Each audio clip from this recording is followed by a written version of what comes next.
I'm Kelsey Chittick. And I'm October Gonzalez. And you're listening to Keep On. Hey guys, welcome to Keep On the podcast. We are your hosts, October Gonzalez and Kelsey Chittick.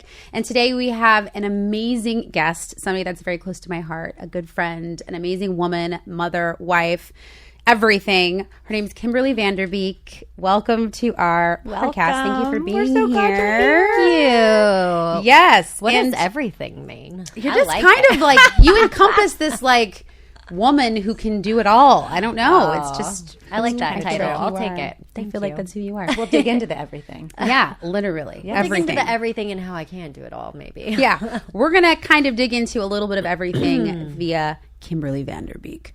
But just right off the bat, tell us about Kimberly. Like, where are you from? Who are you? Who is this mystery maven? woman? Beautiful maven we've stumbled upon. Oh, where do I start? Because you got such a great story. I mean, I know your story. You know my story wholeheartedly without Yeah. filters. I feel like the beach and the water and the moon raised me quite a bit. You seem like that. Yeah. That It is a was vibe that she has. It's a It was vibe. really special to be able to connect to nature in that way. And I remember growing up and my dad, when I say my dad, I'm talking about my stepfather. Yeah. I remember like he didn't mow the lawn. Benefits, you can braid grass and sit out there just forever. And it really became my safe place. Yeah. I remember being forced to call him dad, which I think that they felt like it was a really positive thing to just, get me to make that transition at a young age. But I remember that as being a very traumatic thing. Like, well, I had somebody I called dad, and where is he? And why am I calling this stranger dad? Right. But, he did become a dad. And at the age of 7, he taught me poker. He taught me how to dance, and All the important things in life. All the important things in life. We drank together when we were young. Yeah, no, and he knows this about himself. There was a lot of other things that we contended with, like a gambling addiction and a lot of drinking and anger, and so. My mother always did the best that she could. Yeah. And she's a pharmacist technician, and she always, made sure I was in extracurricular activities and Kept you busy. kept me busy. And she always loved me. Like, we didn't always talk about it, but I just know Yeah. that she really just loved me. So your home was kind of like peaceful. You had this experience Peaceful of is being the wrong word. a peaceful environment as far as like being in nature. Yes. Your actual home life was a little bit more chaotic. It was really chaotic. Yeah. And, there were a lot of struggles. But you felt solace in being able to like kind of go outside and be with nature. It was my center. So I feel like in the midst of what could be called a storm, Yeah. I felt like I was like the eye of the tornado. Yeah. My nature, just being outside. So I always really connected to nature. I remember being called a tree hugger because I watched a commercial and it said, if you're waiting for your water to get hot, put a bucket there, and you can water plants with it. And I remember, wanting to do things like that. And Just as a little kid, that was just in you. as a little kid. So interesting. Yeah, as a little kid, and it was just a departure from my family. There was a lot of sports in my family, and then just growing up, there were some big shifts. It's not a highlight moment in life, and all of my family is still alive, so I don't want to dive too deep into Right, it. of But course. my Yes. stepdad went to jail when I was 11. That was really, really, really hard for the family. Yeah, I imagine. That was soup and sandwiches for dinner kind of time. And my mom was as strong as you could have been. Yeah. So I really went there. You did really go there. I appreciate that. Thank you, though, because here's the deal. People only see this beautiful. Want to cry? No, but it's deep. It's sure, beautiful. it hurts. These are experiences that happen to us and form who we become.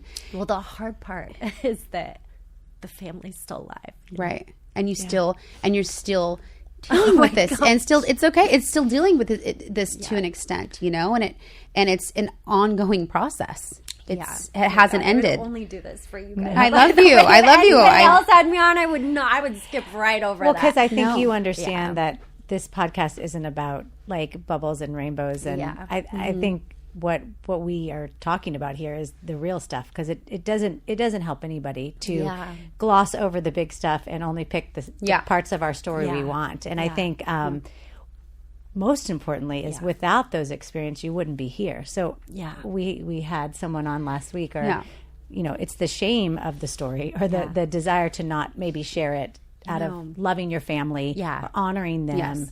But it's like, it's our path. I don't have shame in it at all. Yeah. It's really about like wanting to respect other people's space and other people's and their stories. And their side. Because at the end of the day, like, my stepdad really tried the best that he could. Of course. And my mom is such an incredible mother. Sure. You know, so, but yeah, those were hard times. Those were legitimately hard times for you. And yeah. And like, I just was constantly like, you know, trying to find myself. It was like all of a sudden I went from being a straight A student to D's. Mm-hmm. And it's like, where are these D's coming from? You know, and you had a lot on your plate. A lot on my plate, dating people in gangs, and who were so filled with heart. Yeah. Like, because those people are in that because they're struggling. So needing people who needed you. Yes. So filled with heart. And it's like, it was the best thing that ever happened to me. Absolutely. Yeah. No, yes. The whole thing was the best thing that ever happened to me. And I think everybody assumes my life was just peaches and cream. Of course. That's my point of having you share all this. Yeah. And that's why I'm sharing it. Yeah. And because it's you guys. But it's like, life is such a journey, such a beautiful journey. And what I got out of it was like this very deep understanding of when I watch the gangster crossing the street, I'm like, I love you. Right. I mean, just so you know, Kimberly was literally like part of like a group of gang members. I wasn't part of a gang, but like you ran with the crowd. You ran with the crowd. Gangsters. I knew the preps. I knew the skaters. I actually call myself very much a webber. I never really belonged anywhere. I kind of webbed everybody together, and I feel like I still do that. You do. And I feel like I definitely will find the common ground, you know, with everybody. Humanity, probably. We just all are humans. So flash forward to all of this. So flashing forward, it's like, you know, I ended up going to college, which is, you know, I ended up dating this guy, Adam, for almost 8 years. What's up, Adam? And hi. She's doing well, Adam. Well, he knows actually, because his mom, Judy, became like a second mom to me. That's nice. And she's still in my life sometimes. I talk to her, and his sister, Allie Mackey. You guys know her. She's an actress. She's incredible. She's an incredible talent. I taught her how to put her makeup on when she was a little girl. She's still in my life. Her and James love each other. They love watching pilots together. Like, James didn't make me give up my family. And because they really were, you know, other family to me. And they, you know, they were like in a wealthier part of town, and kind of exposed me to this kind of way of life. Like, oh, I'm at a restaurant where I'm served a hot towel. What do I do? You're like, I'm kind of into this thing. And a restaurant. Like, I went to restaurants like maybe twice a year. Yeah. And now I'm going to I'm being wined and dined every weekend. Like, this is cool. You know, and then just going to college with him and having that whole process. And we moved to LA together. Wow. Yeah. So, and then, you know, bada bing, bada bang, some club days, you know. You did LA, honey. Girl. I did As my we 20s. all should. I did my 20s. I've got to do that. And then, you know, of course, Prince Charming came into the picture. Yeah. So I want to get into that a little bit. I fucking earned Prince Charming, ladies. You really did.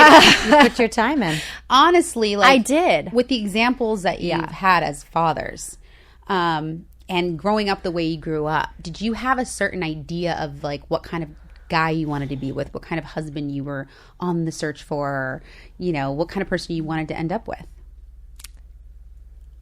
You know, it's interesting that you asked this question. I didn't have an idea of what I wanted. I knew what was going to come. You just knew it? From a very young age. I knew I was going to be with a handsome, vulnerable, connected, deeply rooted, strong, spiritual man. I knew it. Oh, in your whole body? Every fiber of my body. Yeah. You just didn't know when. I didn't know when he was coming. Mm-hmm. And I kept trying to attach this to other people, and then it unravels. It's like, it's clearly not this person. It's clearly not this person. Mm-hmm. And when I met James, it was very disarming because I didn't want a relationship. You were fine. I was finally there on my career. I was strategic advising a philanthropic billionaire. We were traveling around the world. And I was learning so much about different things like nuclear proliferation, clean water, Middle East peace. Like it was just a place of deep learning for me, how business works, how things are structured. And God bless the person that hired me, because it was just such a deep learning experience for me. Yeah, sounds like it. And don't you find that sometimes when you get your shit together and you finally get to a place where there is peace and equilibrium in your life, that is when the gifts come. Yeah. Not when, it's never always. It's never when you're searching or looking. And I think we all know that, but that's... Searching is like a magnetic field that repels. It's like the thing. And like... Or the fact that you don't think you have it. So if you're searching for something, that means you've lost it or you don't have it yet. Yeah. So from a spiritual perspective, you can't have what you're looking for. You can only be... and then it shows up. Yeah. And so that sounds like both of you, with Tony the same way, and with James, and you guys married both very exceptional people, and you two are very exceptional people. But the path that you ran into them, and they both loved you right away. And by the way, they love each other.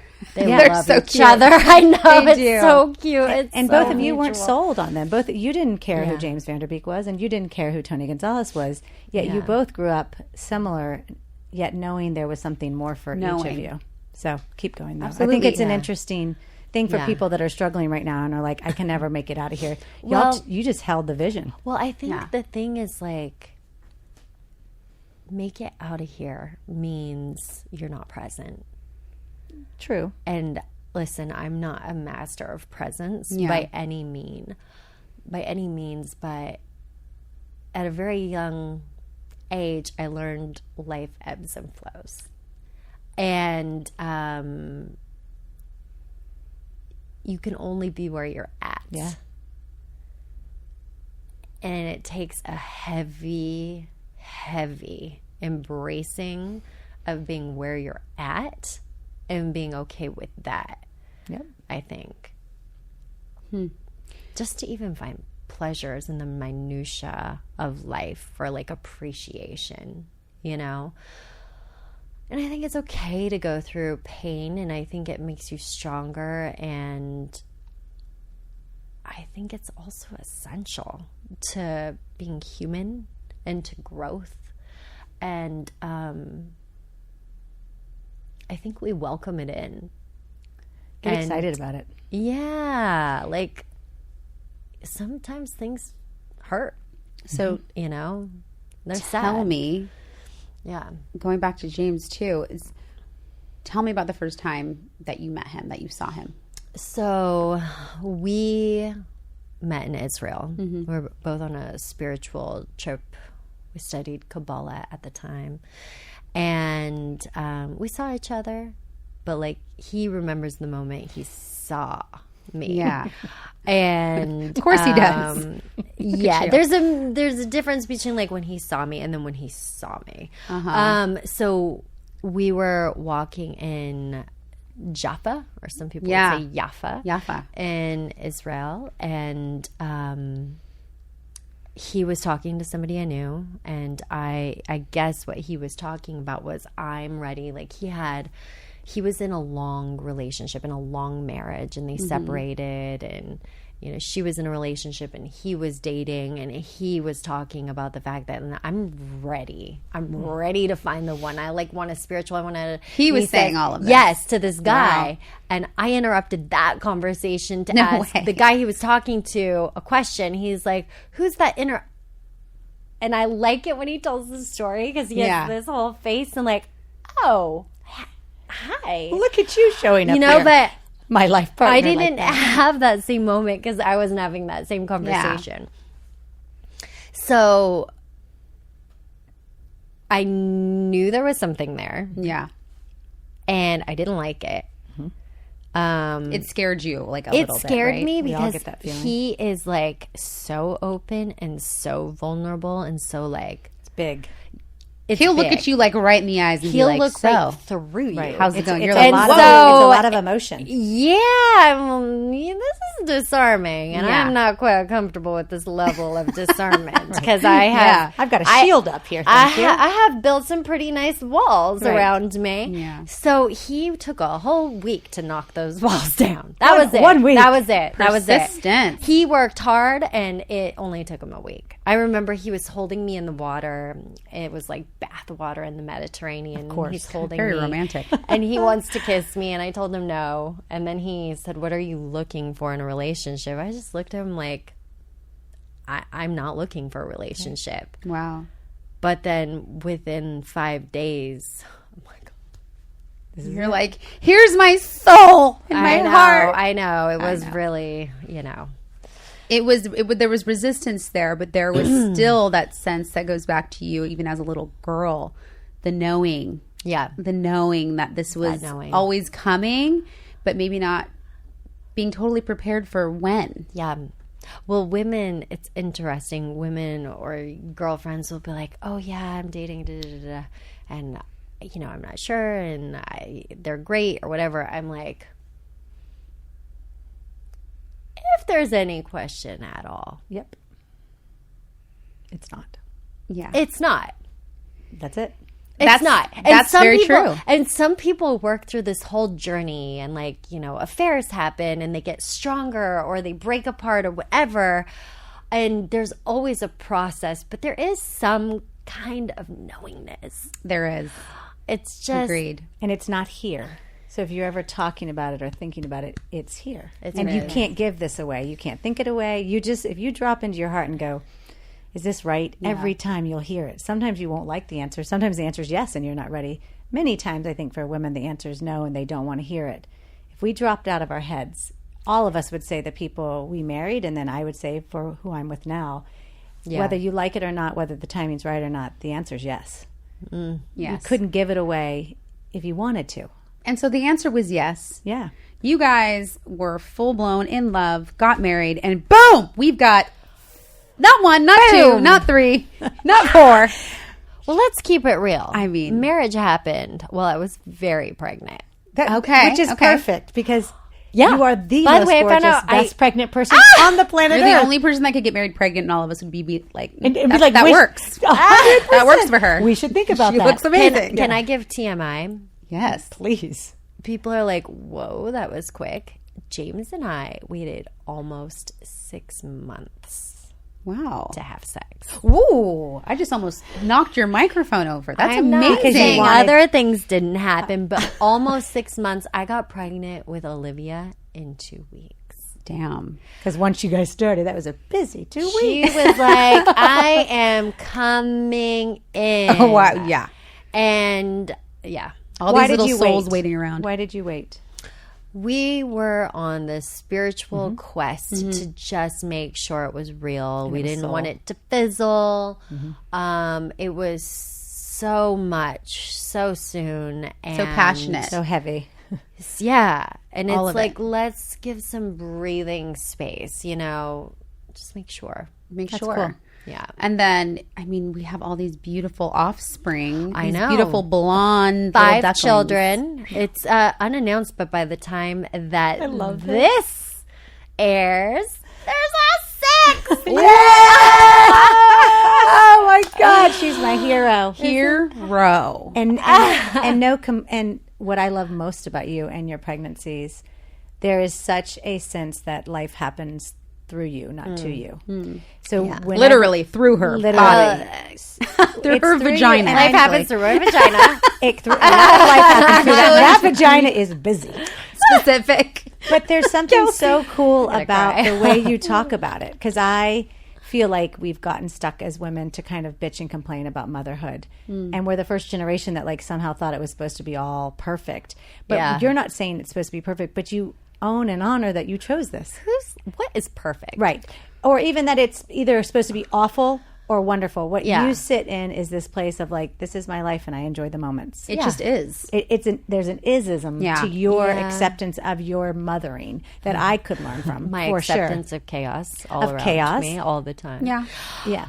You know, it's kind of always feeling very much like heaven or very much like chaos. And I'm really tired. There's this, I guess, illusion that some people think I'm not tired, but I'm tired a lot. And tired is my go-to coping technique with life. I feel like that's why I've had chronic fatigue and exhaustion. I train myself, if I need to escape, I can be tired and I can go rest. Interesting. And so I'm actually working through that We talked about that. actively right now. So yeah, I'm tired. And I also am my tribe's number one fan. I just think I got so blessed and so lucky, and they really just help raise each other. And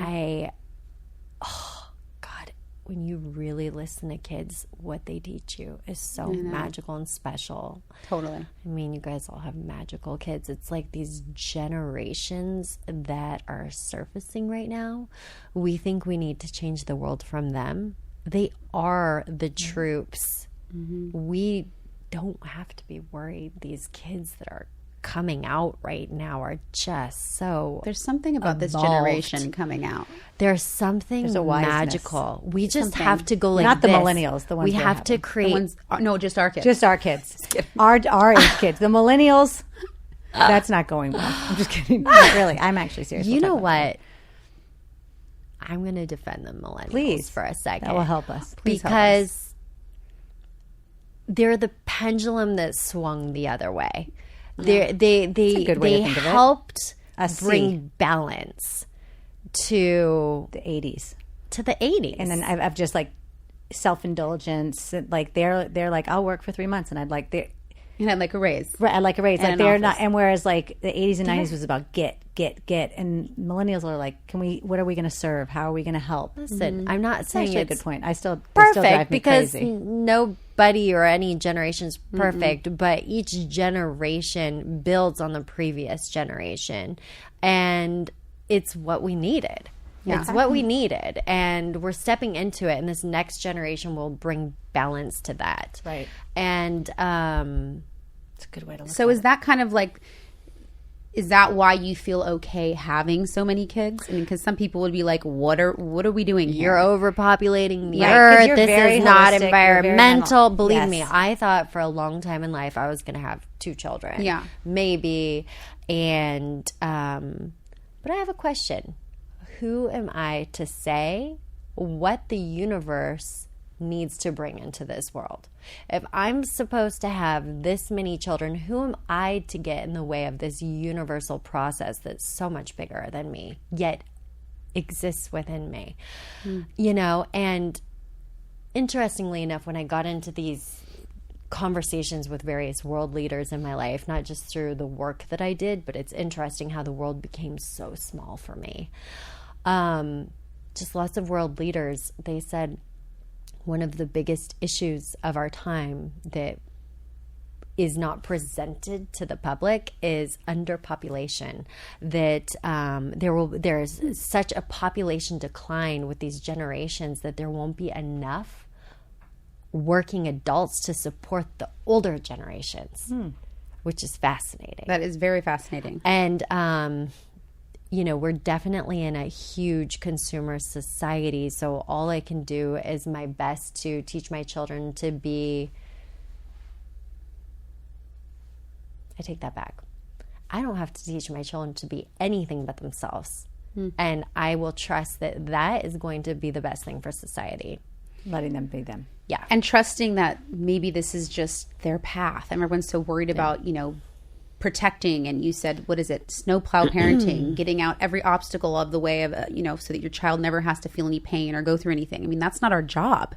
Our job is to trust that they have their journey, that they may have things to go through in life. And there's nothing that we can do about it. This is just part of their experience, their human experience. And who are we to take, if my mom tried to remove my obstacles, she would remove my ability to be who I am today. And thank God for my life. Thank God. And I think we do it not because even if we dig deeper that we want to save them, we're uncomfortable watching them hurt. Yeah. It's really more, it's more about us because you don't want to see. Yeah. So you're really good at that, at saying I can stand here and witness what you're going through and be a witness to our kids' struggles, whatever they may be that they've been given. But I don't have to fix it, but I will stand right next to you. And give you love. Mm-hmm. Yeah. That's a big lesson I'm learning too. Yeah.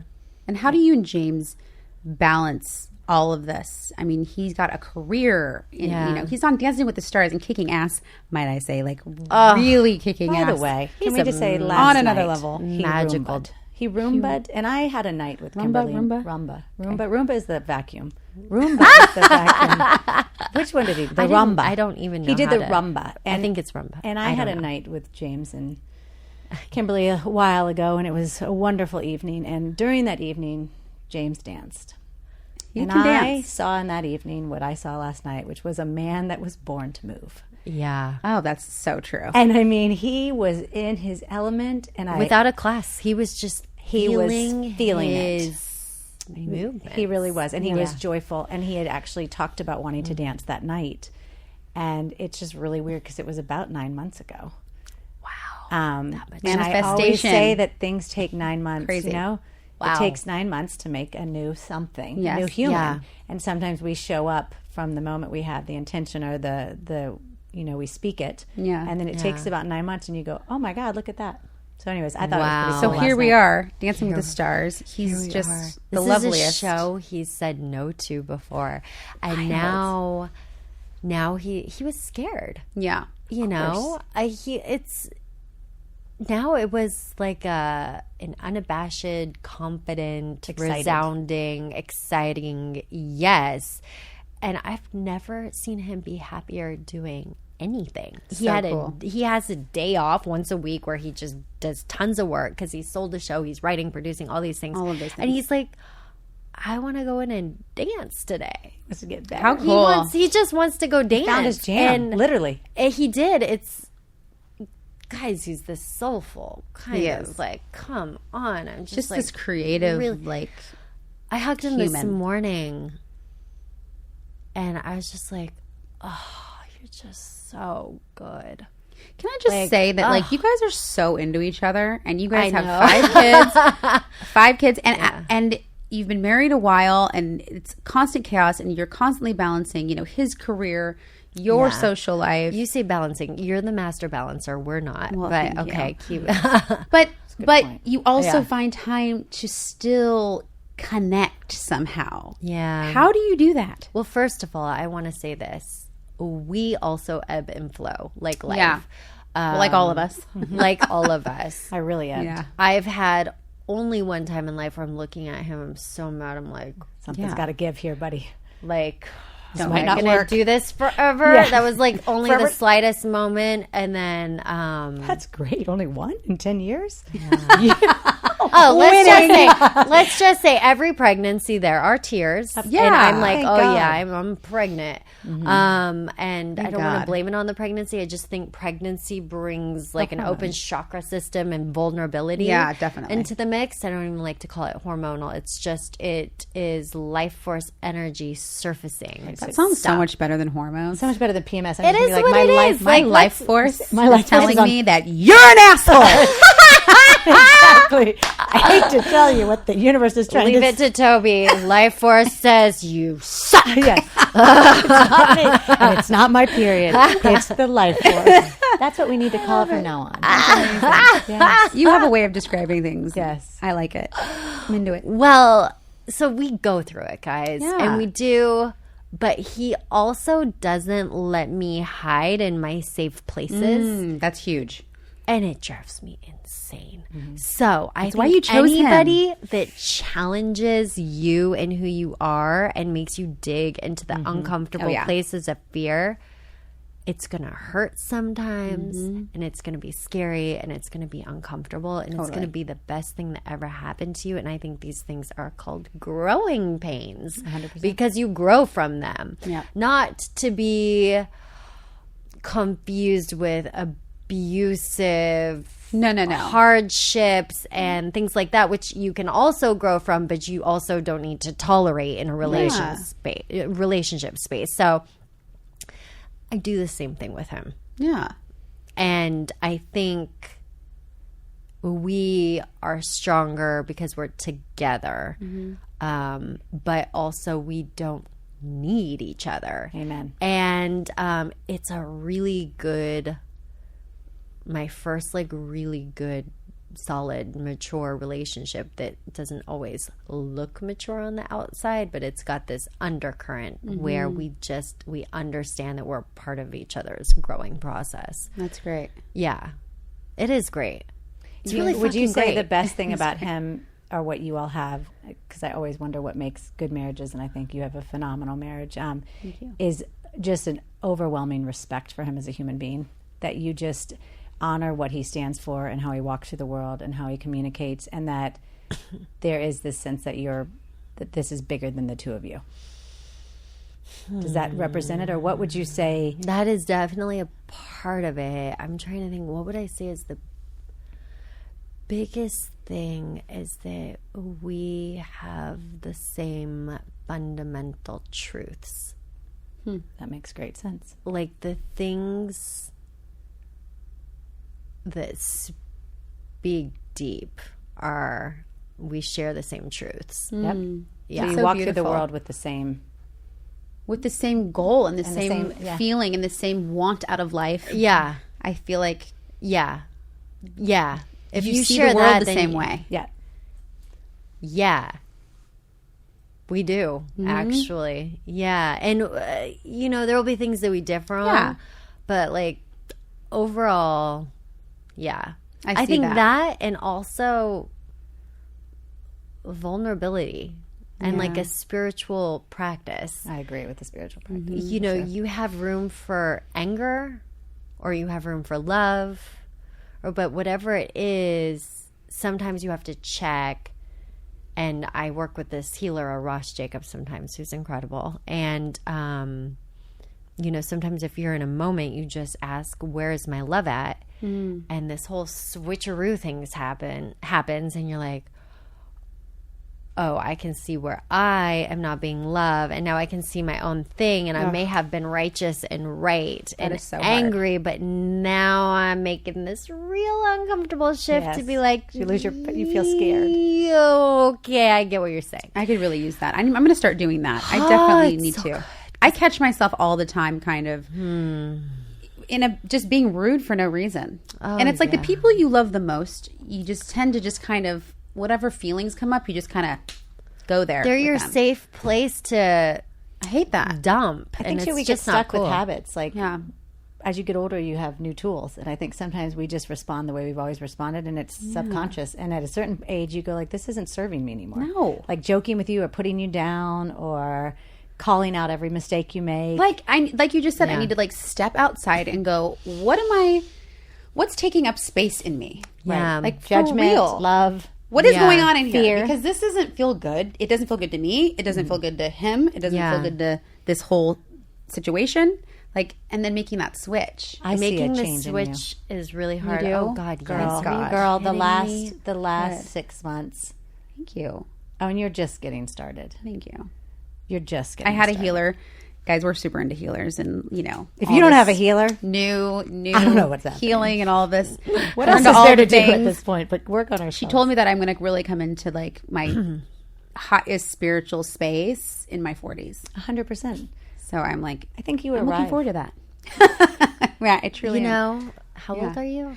I'm 38. I'm going to be 39 in this month. Yeah. Crazy. She says you're going to come into your spiritual space. Like I'm going to be my most spiritual, like in that. Like it started 40s, 50s. Comes together. Yeah. It's going to be like. Ooh.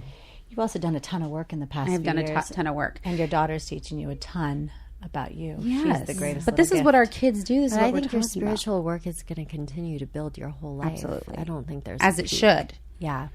As it should. You're doing it now, and then it evolves to the next level when you're 40. Not to like disagree with a healer, but I'm like, wait, where's the limit? That feels like a limitation to me. Yeah. Or that you're showing those up words for it, or the right. timeline. But it's Maybe nice to hear like you're going to be really open. spiritual evolved when you're 40. But it's spiritual evolving is an constant unfolding process that's constant. Exactly.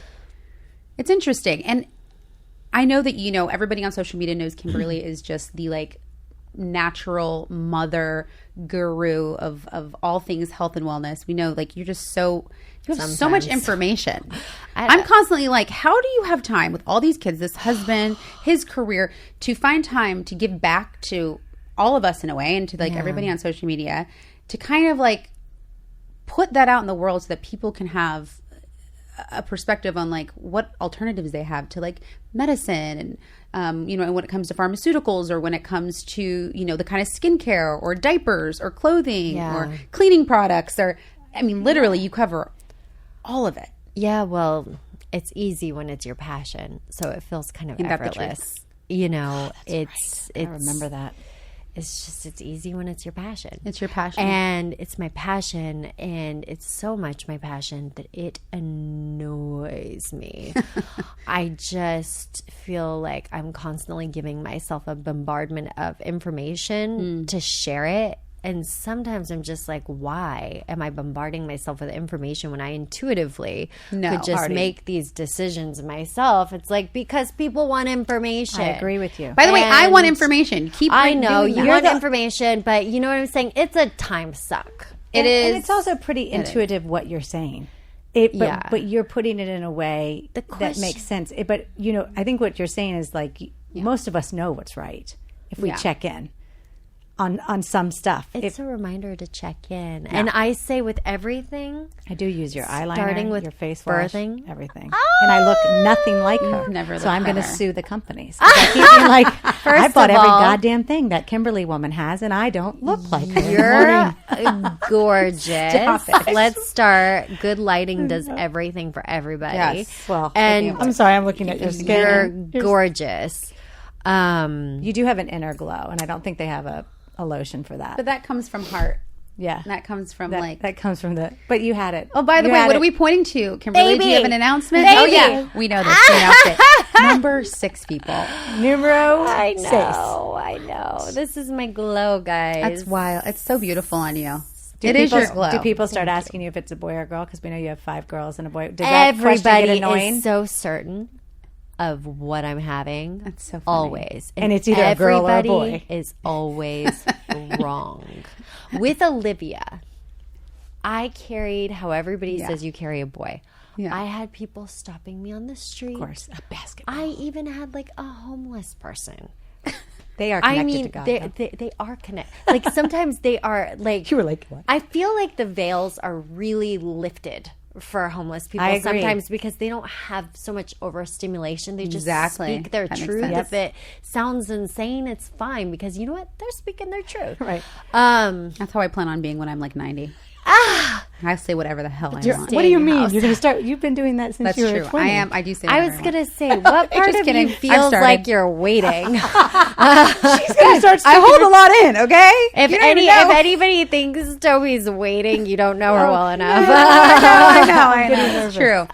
It's so true. But yeah. Anyways, does it bother you when people always ask? Convinced. I don't care. People get bothered by such silly things like asking the age, asking the gender, asking if you're pregnant. I don't care. Do you like to be touched? I don't care. I didn't either. I think I loved it. that it's a respectful thing that even before, like, I have a midwife and a doctor that ask permission. I agree. Before they even touch my belly to, you know, feel. And I think that we need to keep that. It's very respectful. Like, oh, do you mind? Yes. Good pediatricians do that too. Let's share. Because you'll always say yes. It's You'll just a matter of say like, yes. thank you for respecting my space. Well, Good okay, there are pediatricians lots of say, good pediatricians. May I touch your stomach to the child? I love that. Or I'm going to lift up your shirt. Yes, to pediatricians. And a lot of the good ones will say to the mother, is that okay if I lift up? I think And I love that for some reason. I think that it is a very commendable thing to do, but I also think it is the thing that you should do. Of course. And I just don't remember anyone doing it think with to us. a child, I think that you don't say, I'm going to lift up your shirt. I think it's, I need to check your heart rate. Can I lift up your shirt? I think maybe, and I might be saying it like, wrong. why? Right. Why are you lifting up my shirt? Yeah. Because I'm going to do something. May I lift up your shirt? I will tell you something. do medical examination. I talked on Instagram. So let me go to this. I used to not share the kids so much. Amelia, my fourth child, we didn't share her first picture till her first birthday. That was the first time we shared her first picture. Wow. And especially James was very reserved about it. But when I was pregnant with Amelia, I felt this huge calling to share her and to share the process of my pregnancy. And I didn't do it. And actually, that was James' fears. And we've talked about it. And, you know, there's always a blessing and everything's always great. But when she was born, I was taking care of her cord. And I looked at my table full of holistic things that I do and what I was eating to rebuild my blood and all this. And I was looking at her and she was like, why haven't you shared me yet? It was coming off of her body like, I've been asking you to share. Like, and there was these spiritual reasons, like you don't share where you're at in the pregnancy because you protect the baby from evil eye, or you don't share a newborn baby for all these spiritual or religious reasons. And I didn't. And instead of listening to her and my intuition telling me that's what she wanted. And so that's when I picked up my phone and I just started sharing. Was like, I'm going to start sharing. And it was interesting because not that I was trying to have a following, but I had 15,000 followers and within 1 month it jumped to 90. And I said, know, women, there were things that I can learn from a woman that has one child, something. But I have had 5 children, and some things it took me 5 children to learn. Why would I not save you so much hassle if something I have to say resonates with you and you're like, I think that could work for me too. And so I just started sharing. I don't even remember the point of this. By the way, you guys have to check out her Instagram. Media. How you kind of So we started sharing and we stopped being so precious. You won't see Joshua on there as much because Joshua doesn't want to be on there as much. I love that you ask and you honor that. My kids don't need to like grow up and in 10 years be like, Mom, why? Oh, I know why what I wanted to bring this back to. So one of the things I shared was, it's like a very wry kind of technique, and I don't adopt one way at all, but I think they're kind of cool guidelines to decide what intuitively feels right to you, but it's really talking to a baby in their body. So when you do diaper change, you say, I'm going to change your diaper. And people are like, this is, and you kind of like do a little movement, a touch, something that you're speaking, and also like a physical thing that lets them know it's going to happen, right? And a lot of people said that just seems overkill, that's silly. And I'm like, your babies, especially when you start working with healers, they understand your energy. Their subconscious field is picking up everything, and it is never too young to teach even a child to respect their body and their space. I first watched you when you were teaching Gwendolyn how to put her hands up, and she was, I think, like 2 months old. When you were putting a onesie on her, you would pat her somewhere. Yeah, then she would like do like this. Well, because and she was. The thing was a newborn. She started to know because when I would go like that, I remember she would know I would pull a sleeve on this way and this way. Or you know how many babies are screaming when you pull a shirt over their head? Like I said, my first 3 were tap tap. tap, tap, it's going over your head. They know. So then they start helping you out. They know what's happening. So and good. so She's many good. women wrote me and were like, oh my God, you changed my morning. Holy cow. Just a small little thing. And it's called respect. And we all want to do it as women. We all want to do it as women. Yeah. And listen, I needed to hear this idea before I adopted this idea. So why not share it so other people can put that in their bag of tools and see if it feels right for them? And with everything, I say, get informed, trust your intuition. Once you have that foundation and that base of information and ideas, then you can intuit what is right for you. Yeah. Well, thank you for sharing those things, because I was just like ripping my kid around. Who wasn't? I was too, by the way. Did it all. And it needs to be consistent with anybody. It's like, okay, this is my child's space. Here's how we do this. Yeah. And yeah. One of the things too that you do really well as a mother is I don't see a lot of fear in you have passion.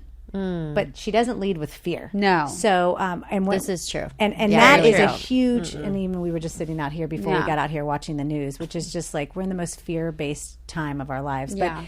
But I didn't lose my fear until Nate died.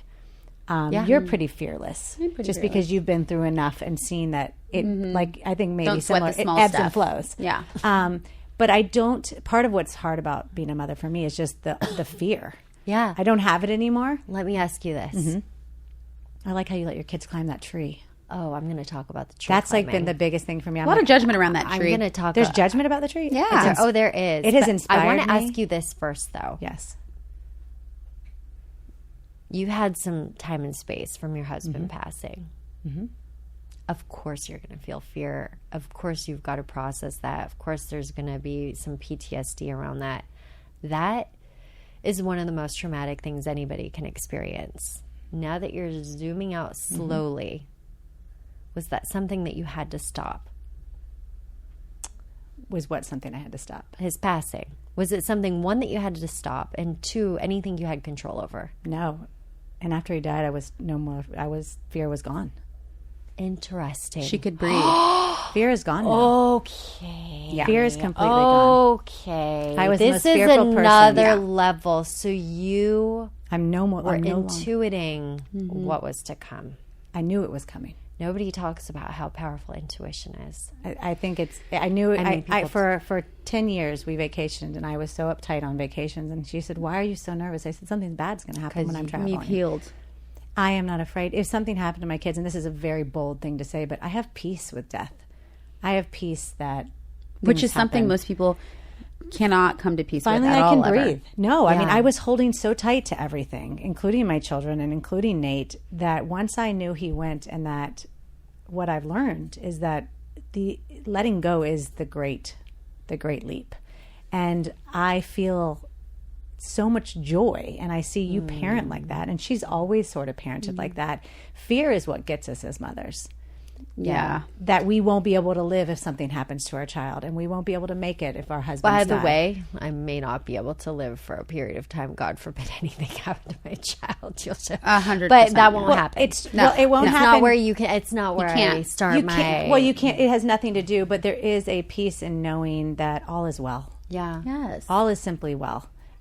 Because we all have the one thing that we say, and the truth is, I think part of me died, or that version of me died. That version of you, when Nate died, sure. Because it's just anyway. But how do you let go of it? Well, how do you do the fearless so mother? I don't want to say that I'm fearless. Okay. I think it is what I choose to give energy, and and we're talking about trees climbing. I mean, Olivia and my kids will climb a 2-story tree, no problem. Those poles at the park, they'll shimmy all the way up to the top, like 20, 30 feet. They get it from you guys. And people will be around us and say, oh, they need a helmet. And she'll just get right on down. And no problem. She's like an animal up there. They can get up, they can get down. They can get up, they can get down. And Olivia has fallen out of a tree twice. And I have this to say about climbing trees, and I think this is sort of my philosophy for a lot in life. If I tell my kid not to climb the tree, I'm taking away an opportunity for them to connect with nature, to problem solve, to take ownership over themselves, their body, and what they want to do and what they want to experience. And I'm teaching them fear, put fear first. If my kid wants to climb a tree and be curious, climb the tree and be curious. My only thing was Olivia started climbing a tree and Joshua really wanted to climb a tree. And he couldn't get to that first branch on his own, so he wanted me to put him up there. And I said, no, I agree. I'm sorry. If you can't get to that first branch on your own, you can't get down on your own. When you can get up to that branch, you can start climbing the tree. It was a lot of tears. Oh, it was a lot of tears, and I'm like, I understand it doesn't feel fair. Olivia's older than you, and she's taller than you, and one day you'll get there. And it took him maybe 6 months, and then he started to do it, and you've never seen such a triumphant moment. And he feels safe because he knows how he got up and there. Safe. He felt safe and secure within himself. And he did it, and he persevered, and he did it. And then I also feel this. If I'm down there saying, be careful, Olivia's focus is on me and making sure she's pleasing me and not doing anything to piss me off. But if I just sit there and leave her to her own devices, she gets into a deep meditative place of being one with the tree. She gets into a flow. She starts thinking strategically. These branches are getting thinner. That wobbled a little bit. If she's thinking about me, she is going to fall out of that tree. That's great. Because she is not in her flow. Yeah. And a couple times, she did fall out, and she's, my back hurts, and we did some healing, and she got back in the tree. And it's funny. I was telling Jim Quick this. Do you know who Jim Quick is? I love Jim Quick. We love Jim. Jim Quick is incredible. Talk about a real pure heart and soul. Well, he did have an accident from falling. Severe. And I was telling him this, and he's like, but, I did have a severe accident. And I just looked at him, and I was like, what a gift that's been to the world. Yeah, that's no accident. Thank you. There are no accidents. For you call your it an accident. Right.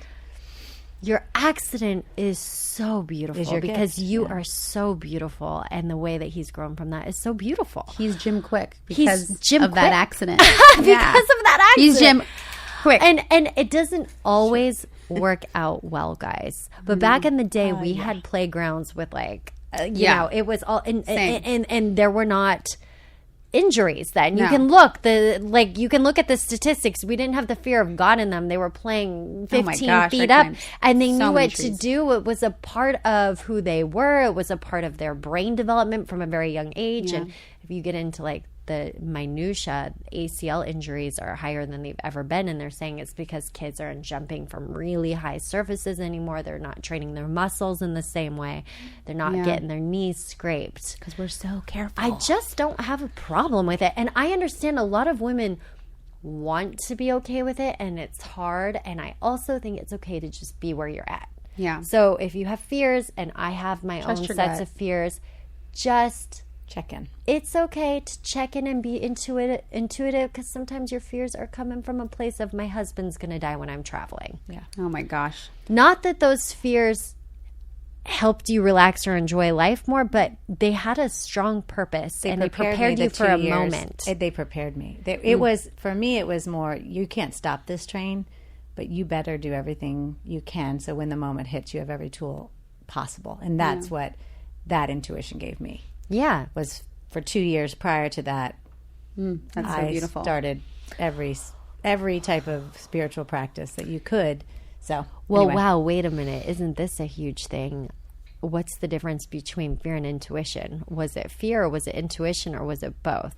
It's really hard to separate this stuff. So it's really important that we observe it. And as we're observers, we can start to pull it apart a little bit and be like, maybe I don't need to nag that so much. And, but just observing it is your place of power. Yeah, because now you're an observer, and you're creating an open field, and it's a flow. And let it be. So this has all been very informative and healing for me. I just need to sit and be healed by Kimberly. And I have soothed been. by her. I know. with that being said, I know you had some questions that you wanted to ask her. So we're going to try and end with the same thing. And for each guest, because I think it tells us a little bit about where everybody's heads and hearts are. Okay. So just there's no wrong or right answer, obviously. Well, don't overthink it. It needs to be like a quick, right? Yeah. Oh boy, I know. So what? And we were just scare talking myself. about fear, but what are you most afraid of? Oh, pornography. Interesting. Love that. I am too. Interesting. Wow. I like Not that. that I haven't seen it, but what it's doing to the world, the things that are on there. I mean, it's an exploration of self and how you view love, and it can reflect so much. That's and I think powerful. it's so important that if you watch it, you observe yourself with it, as I have done. And children aren't ready to do that. I can promise you that. Yeah, it scares me. So I there's hear my quick response. Good. Right. Perfect. Good one. Hey, you're saying it's good. You're judging my answers. No, I love it. What do you love the most? James. Oh, how wonderful. Yeah.